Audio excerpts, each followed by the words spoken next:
आवाज मानदेशाचा। मराठी माणूस केवळ डीजे, ढोल ताशे, मिरवणुका आणि पूर्वगौरवाच्या आठवणीमध्ये रमून राहिला तर त्याच्या हक्काच्या जमिनी, व्यवसाय आणि रोजगाराच्या संधी इतरांच्या हातात जाण्याची शक्यता आहे। त्यामुळे उत्सवांचा केवळ बाह्य भपक्यात न राहता समाजातील वास्तव प्रश्नांचा गांभीर्याने विचार करण्याची गरज आहे, असे प्रतिपादन मराठी अभ्यास केंद्राचे अध्यक्ष डॉक्टर दीपक पवार यांनी केले। दहिवड येथे शिवसंकल्प फाउंडेशनचे अध्यक्ष अभयसिंह जगताप यांच्या पुढाकाराने महाराष्ट्रातील समकालीन प्रश्न या विषयावर परिसंवाद आयोजित करण्यात आला होता। यावेळी डॉक्टर पवार बोलत होते। कार्यक्रमास भाषा सल्लागार समितीचे सदस्य डॉक्टर प्रकाश परब, प्राध्यापक रोहित पाटील, पत्रकार प्राजक्ता जोशी तसेच अभयसिंह जगताप उपस्थित होते। डॉक्टर दीपक पवार म्हणाले, मराठी तरुणांनी आपल्या भवितव्याचा गांभीर्याने विचार करण्याची गरज आहे। केवळ उत्सव, मिरवणुका आणि सोशल मीडियावरील स्टेटस पुरते मर्यादित न राहता शिक्षण, रोजगार, व्यवसाय आणि जमीन, आर्थिक स्वावलंबन या प्रश्नांवर समाजाने चर्चा करणं आवश्यक आहे। डॉक्टर प्रकाश परब यांनी सध्याची वाटचाल बौद्धिक ऱ्हास आणि सांस्कृतिक सपाटी करण्याच्या दिशेने सुरू असल्याचं सांगितलं।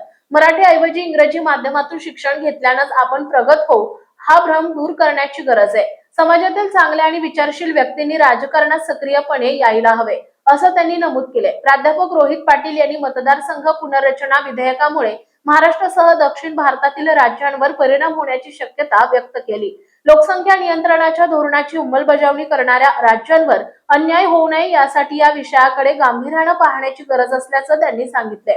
पत्रकार प्राजक्ता जोशी यांनी विकासाच्या नावाखाली स्थानिकांना त्यांच्या परिसरापासून तोडून आणि पर्यावरणाचा विनाश करून होणारा विकास कितपत योग्य आहे असा प्रश्न उपस्थित केला। विकास हा स्थानिक समाज, पर्यावरण आणि गरजा यांच्याशी सुसंगत असायला हवा। स्थानिकांना प्राधान्य देऊन होणारा विकासच खऱ्या अर्थाने शाश्वत विकास ठरेल, असं त्यांनी सांगितले। अभयसिंह जगताप यांनी मनोगत व्यक्त करताना म्हणाले की आपण दिवसेंदिवस जातीपातीत अडकत चाललो असून धर्मांधतेकडेही वेगाने झुकत आहोत। देश प्रथम हा विचार करणारा माणूस दुर्मिळ होत चाललाय। त्यामुळे समाजाचे प्रबोधन व्हावे, चांगले विचार ऐकायला मिळावेत आणि विविध विषयांवर विचारांची घुसळण व्हावी या उद्देशाने परिसंवादाचे आयोजन करण्यात आल्याचं अभयसिंह जगताप यांनी सांगितले। कार्यक्रमाचा प्रास्ताविक कविता मेहत्रे यांनी केले। परिसंवादातून महाराष्ट्रातील भाषा, संस्कृती, रोजगार, राजकारण, विकास आणि सामाजिक प्रश्नांवर उपस्थित मान्यवरांनी विविध अंगी मते मांडली आहेत। मानसोफर न्यूज संपादक बापूसाहेब मिसाळ, वरकुटे, मलवडी। आपल्या जिल्ह्यातील, तालुक्यातील लेटेस्ट बातम्या पाहण्यासाठी आजच मानसोफर न्यूज चॅनलला YouTube वर सबस्क्राईब करा आणि बेल आयकॉन प्रेस करा।